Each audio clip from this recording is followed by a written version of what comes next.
Welcome back. It's time to talk sports with Nnamdi again today. Morning. Thank you for coming on today. Good to be here. Well, yes, indeed. Apparently, it turns out that Keshi did not bench Mikel, as he did ask at that time, can he? Yeah. But then you had a lot of flack coming in for him and saying, look, his style of play, as he was out of the match, and so it looks as though everything collapsed. What was your reading of the last match for us? Well, first and foremost, Onazi's injury exposed what me and plenty of people had been afraid of, which was the fact that there were no other central midfielders who could come in if either Mikel or Onazi went out. I had been expressing this fear for a long time.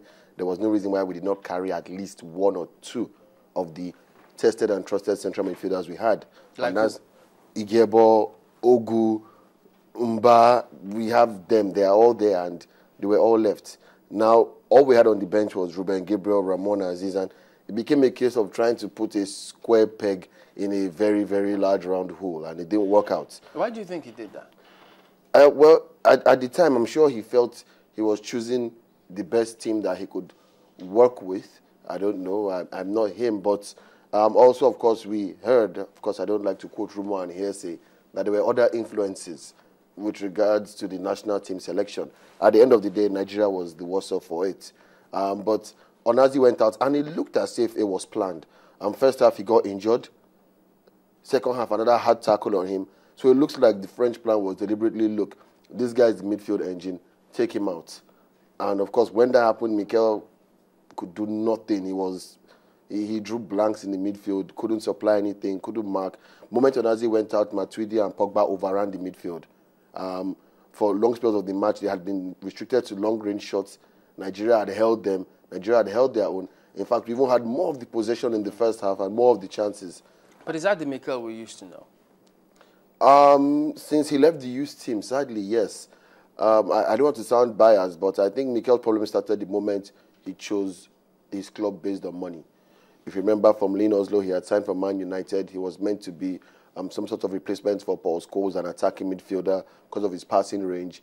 A little more money on top, and he suddenly decided he had been forced into signing. You know, he had already signed, had a jersey number, went to Chelsea, and all of a sudden Mikel was gone. Mikel became a sort of defensive midfielder that could only pass sideways. That range of passing, those runs with the ball, his ability to shrug off markers, all those things seemed to go. He just became a sit-at-home defender who was just to pass the ball to the next creative player. And if he's meant to be Nigeria's creative engine, then we suffer for it greatly. So give us your perspective on all this breakback between Stephen Keshi, the NFF, I resign, or I can't resign on paper, I can never coach Eagles again. All sorts of stories we hear now. Immediately after the match, Keshi was asked, will you be staying on after the World Cup? And his reply was very straight, I don't know. So already he was unsure of his future. His contract is meant to expire. Whether the NFF will renew, we don't know. But I think all this might just be kind of like, will I call it the sequel to what happened after the Nations Cup, where Keshi went on South African radio and immediately resigned. So I think this might be a case of Keshi saying, look, if you want to keep me, you're going to have to beg me, which I don't think is necessary at this point in time. Also, I think the NFF need to come out very quickly and make a definite statement, which is, this is what we're offering Keshi. So if he doesn't stay, we know it's Keshi that is refusing. Or we've decided to go another direction, we want another local coach or we want a foreign coach. Come out, make a definite statement, and let's move on from there. But from some of what we read and heard, it doesn't look as if the NFF want to keep him. The NFF, I don't want to, again, rumor and hearsay, I don't like quoting rumor and hearsay, but I don't think the NFF have ever been particularly thrilled with having Stephen Keshi at the helm. I think he has rubbed a lot of members there the wrong way. Sometimes not because he has of his personal issues. Yes, Keshi could be a tad stubborn, but I think a lot of these things were more or less, well, I say, to protect football. Because for a long time we've had an overbearing football federation that has more or less wanted to select the national team for the coaches. And this was a coach who wanted to do what he should do, which is choose, manage, and coach his team. So a lot of feathers were ruffled, a lot of people were rubbed the wrong way, and there has been that friction between Keshi and the NFF. Both parties will tell you it's the other party, but I'm sure there's enough blame to go around. But from the look of things now, the way all of this is panning out, and if he doesn't stay, do you see another local coach occupying his seat? If Keshi is not staying, there's no point. The reason being, we've started something. We've brought out what I'd like to call a beacon, what other Nigerian coaches would use as their standard. Yes, I've always said Keshi is not the best tactically, but you get all those things from experience. You get them from being on the job. You get them from being exposed to different situations, different formations, and different coaches. He's a good man manager. He's a good motivator. This is the time to say, okay, Stephen Keshi, FIFA attachment, get your technical depth on point, get up to speed with the latest things happening in the game, get scientific like football is going now, and then let him keep improving. That way, you know that if you're the coach of a local club side and if you're doing very well, there's every chance you could be the next national team manager. But you drop Keshi now, who do you want to bring? We have a number of coaches, yes, but except with the Falcons, I think Amodu is the only local coach that has really Amodu has been there. We've seen what he can do. That's what I'm saying. But so we don't have anything extra.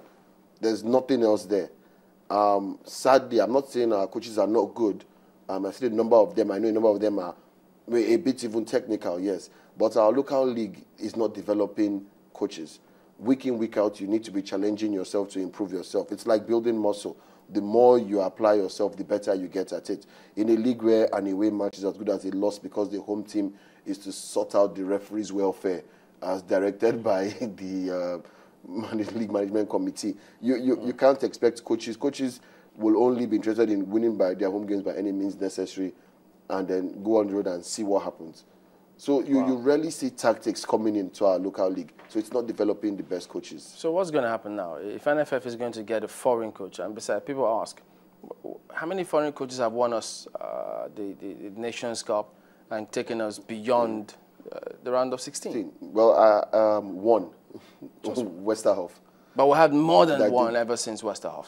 More foreign coaches than local coaches. But the thing is, and I always say this, the foreign coaches we always choose are coaches who are in the twilight of their career, journeymen just interested in jumping from one third world country to the other to make a quick buck. Coaches that you can have agreements with, coaches that will not take their whole salary but declare their whole salary. You know, if we want to be honest and straightforward, how many world-class coaches are actually available for Nigeria to go and get now? How many are unattached? Even Louis van Gaal is still at the World Cup. He's already attached to Man United. It's that bad. South Africa is talking to Keshi, yes, but they're also talking to Carlos Queiroz, who was with Iran at the World Cup. So good coaches are in high demand. And most countries want continuity. A lot of coaches step down after the World Cup. You'll find a lot of them in clubs very soon. How many coaches who are actually doing well at the World Cup will be there for Nigeria to pick from? Are we going to go and pick another journeyman? Food for thought. Thank you, Nnamdi, for coming on again this morning.